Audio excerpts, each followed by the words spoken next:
وفاقی کابینہ اور قومی سلامتی کونسل کے اجلاس میں تحریک لبیک کے لانگ مارچ کو طاقت سے کچلنے کے فیصلے کے بعد کپتان حکومت نے تحریک لبیک کے سامنے ایک بار پھر گھٹنے کیوں ٹیک دیے؟ یہ سوال ابھی تک ایک معمہ ہے۔ کہا جاتا ہے کہ جب تحریک لبیک کے معاملے پر نیشنل سیکیورٹی کمیٹی کا اجلاس اسلام آباد میں جاری تھا، تب بریلوی مکتب فکر کے علماء کرام کا ایک گروپ اچانک سامنے آیا، جس نے پہلے راولپنڈی اور پھر اسلام آباد میں چند خفیہ ملاقاتیں کی، جس کے بعد ماحول اچانک تبدیل ہو گیا۔ انہی علماء کا وفد مفتی منیب الرحمان کی سربراہی میں بنی گالہ پہنچا اور تحریک لبیک کے خلاف آپریشن کا فیصلہ اس کالعدم گروہ کے ساتھ معنی خیز مذاکرات میں تبدیل ہو گیا۔ شیخ رشید مذاکراتی کمیٹی سے اور فواد چودھری فیصلہ سازی کے عمل سے باہر ہو گئے اور مفتی منیب الرحمان اس سارے عمل میں اندر ہو گئے۔ حکومتی ذرائع کا کہنا ہے کہ تحریک لبیک کے ساتھ معاہدے کے حوالے سے فوجی اسٹیبلشمنٹ نے دباؤ ڈالا، جو مظاہرین کے خلاف طاقت کا استعمال نہیں کرنا چاہتی تھی۔ بنی گالہ میں عمران خان سے ملاقات کے بعد یہ وفد کہاں گیا، کس سے ملا، مذاکرات میں کون کون شامل رہا، اس دوران جو معاہدہ ہوا اس میں کیا یقین دہانیاں کروائی گئیں، یہ سب اتنا اچانک ہوا کہ ریاست کے سیاسی ستونوں کے بعض اہم ترین افراد کو بھی یہ تفصیلات معلوم نہیں۔ بی بی سی کی ایک رپورٹ کے مطابق کالعدم تحریک لبیک کا لانگ مارچ شروع ہونے سے لے کر 31 اکتوبر کو اسلام آباد میں حکومت کے ساتھ ہونے والے خفیہ معاہدے تک اس کالعدم تحریک کا احتجاجی مارچ مختلف نشیب و فراز سے گزرا۔ اس دوران اس تنظیم کا سرکردہ رہنماؤں اور ریاست کے اہم ترین عہدوں پر فائز بعض شخصیات کے مابین مذاکرات کے کئی ادوار ہوئے، جن میں ان شخصیات نے مختلف اوقات میں مختلف قسم کے موقف اپنائے۔ ان 10 روز کے دوران کئی مرتبہ انکار ہوا، جو بعد میں اقرار میں بدلا، اور کئی بار ایسا بھی ہوا کہ اس احتجاجی مظاہرے کے خلاف ریاستی ایکشن ہوتے ہوتے ٹل گیا۔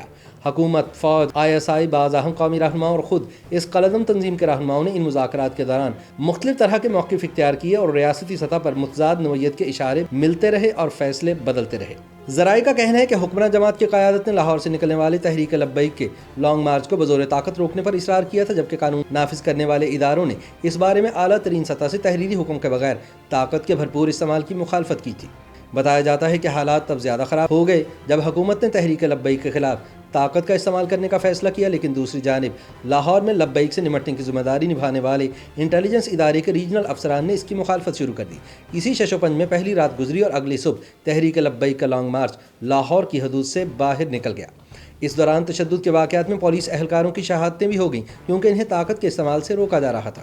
ذرائع کے مطابق معاملہ وزیر اعظم تک پہنچا، جنہوں نے وفاقی وزیر داخلہ شیخ رشید سے ٹیلی فون پر بات کی اور ہدایت کی کہ لانگ مارچ کسی صورت اسلام آباد میں داخل نہیں ہونا چاہیے۔ اس مختصر حکم میں سیاسی حکمت عملی یا سمت کے تعین کا عنصر موجود نہیں تھا۔ ان دونوں رہنماؤں نے اگلے روز ملک سے باہر بھی جانا تھا، لہٰذا اس مختصر حکم کو پنجاب حکومت کے حوالے کر کے وزیر اعظم سعودی عرب اور وزیر داخلہ پاکستان اور انڈیا کے مابین کرکٹ میچ دیکھنے کے لیے دبئی روانہ ہو گئے۔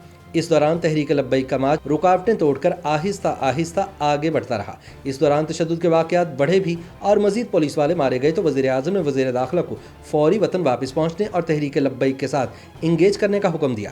شیخ رشید اسلام آباد پہنچے اور وفاقی وزیر علی امین گنڈاپور کے ہمراہ وزیر اعلیٰ کے خصوصی طیارے میں لاہور روانہ ہو گئے۔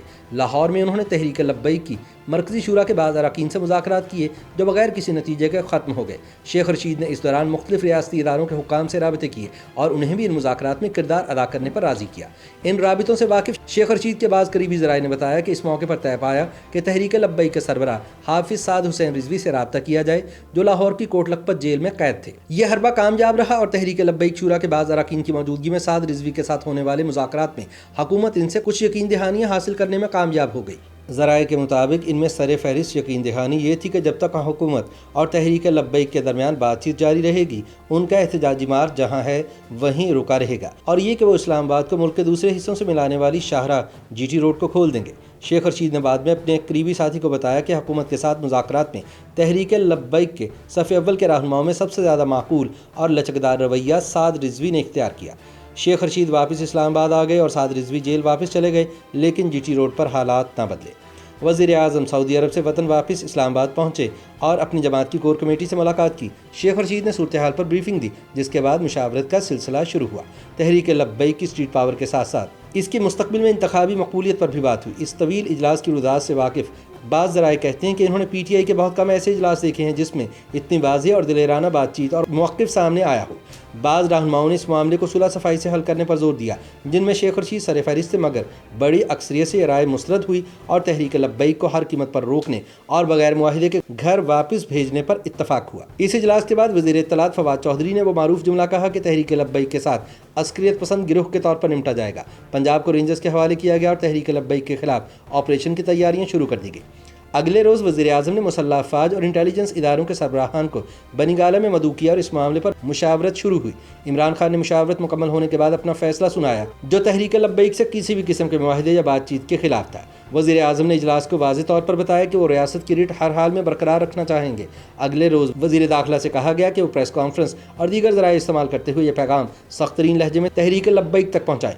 ذرائع بتاتے ہیں کہ اتوار کے روز شیخ رشید کی پریس کانفرنس کے فوراً بعد وزیر اعظم نے انہیں فون کیا اور اپنی ناپسندیدگی ظاہر کرتے ہوئے کہا کہ ان کے لہجے اور الفاظ میں وہ سختی واضح نہیں تھی جس کی انہیں ہدایت کی گئی تھی۔ اگلے روز قومی سلامتی کمیٹی کا اجلاس منعقد ہوا اور ذرائع کے مطابق وزیر اعظم نے لگی لپٹی رکھے بغیر اپنا موقف دہرایا کہ ریاست کی ریٹ ہو یا نہ ہو، یہ معاملہ قابل بحث یا قابل مذاکرات نہیں ہے، اس لیے تحریک لبیک ریاستی ریٹ تسلیم کرے، احتجاج ختم کرے ورنہ طاقت استعمال ہوگی۔ اس اجلاس میں یہ بات تسلیم کی گئی کہ اگر تحریک لبیک ایسا کر لیتی ہے تو پھر اس کے ساتھ لاہور میں بات ہو سکتی ہے۔ متعلقہ اداروں کو آپریشن کلین اپ کی ہدایت دی گئی اور اجلاس ختم ہوا۔ لیکن جس وقت نیشنل سیکورٹی کمیٹی کا یہ اجلاس اسلام آباد میں جاری تھا، اسی دوران بریلوی علماء کرام کا ایک گروپ اچانک راولپنڈی میں سامنے آیا۔ اس گروپ کی راولپنڈی اور اسلام آباد میں چند خفیہ ملاقاتیں ہوئیں اور اسلام آباد کا ماحول تبدیل ہو گیا۔ انہی علماء کے وفد نے مفتی منیب الرحمان کی سربراہی میں بنی گالہ میں وزیر اعظم سے ملاقات کی، جس کے بعد معنی خیز مذاکرات شروع ہوئے۔ شیخ رشید مذاکراتی کمیٹی سے اور فواد چودھری فیصلہ سازی کے عمل سے باہر ہوئے اور مفتی منیب الرحمان اس عمل میں شامل ہو گئے۔ اس کے بعد مفتی منیب الرحمان کی army chief general Qamar Javed Bajwa سے ملاقات ہوئی اور معاملات طے پا گئے۔ رات گئے اس ملاقات کی ایک تصویر جاری ہوئی اور معاہدے کی کاپی تھامے مذاکراتی ٹیم کے ایک رکن کا جملہ سنائی دیا کہ جنرل باجوہ نے ان مذاکرات کی کامیابی میں 1000% کردار ادا کیا ہے۔ مذاکرات کے نتیجے میں ہونے والے خفیہ مذاکرات پر عمل کا آغاز ہو چکا ہے اور تحریک لبیک کے اراکین کی رہائی کے علاوہ اس پر سے قلعظم کا ٹھپا ہٹانے کے لیے بھی کارروائی جاری ہے۔ لیکن اس سارے معاملے میں وزیر اعظم کی رائے اب کیا ہے؟ کیا وہ ذاتی طور پر اپنے اس موقف پر قائم ہیں جو انہوں نے اپنی جماعت کی کور کمیٹی کے سامنے رکھا اور پھر فوجی سربراہان کے سامنے قطعی انداز میں اس پر ڈٹے رہے؟ اس سوال کے جواب میں وزیر اعظم ہاؤس کے ساتھ روزانہ کی بنیاد پر رابطہ رکھنے والے سرکاری افسر نے بتایا کہ یہ جاننے کے لیے آپ فواد چودھری اور ان کی حرکات و سکنات یعنی باڈی لینگویج پر نظر رکھیں۔ یعنی فواد چودھری وزیر اعظم کی ایما پر ابھی بھی سخت موقف اپنائے ہوئے ہیں، کیونکہ وزیر اعظم نے اس معاملے کو فوجی اسٹیبلشمنٹ کی ایما پر بادل ناخواستہ قبول کیا ہے۔ یوٹیوب پر گوگلی نیوز دیکھنے کے لیے youtube.com کی سرچ بار میں googly news T V type کریں۔ گوگلی نیوز کے پیج پر سرخ رنگ کے سبسکرپشن والے بٹن پر کلک کرنا نہ بھولیے۔ یوٹیوب پیج پر اپلوڈ ہونے والی ویڈیوز سے باخبر رہنے کے لیے بیل آئیکن پر کلک کیجیے۔ آپ کو ہر نئی ویڈیو کے بارے میں نوٹیفیکیشن موصول ہو جائے گا۔ یوٹیوب پر گوگلی نیوز دیکھنے کے لیے youtube.com کی سرچ بار میں googly news T V type کریں۔ گوگلی نیوز کے پیج پر سرخ رنگ کے سبسکرپشن والے بٹن پر کلک کرنا نہ بھولیے۔ یوٹیوب پیج پر اپلوڈ ہونے والی ویڈیوز سے باخبر رہنے کے لیے بیل آئیکن پر کلک کیجیے۔ آپ کو ہر نئی ویڈیو کے بارے میں نوٹیفیکیشن موصول ہو جائے گا۔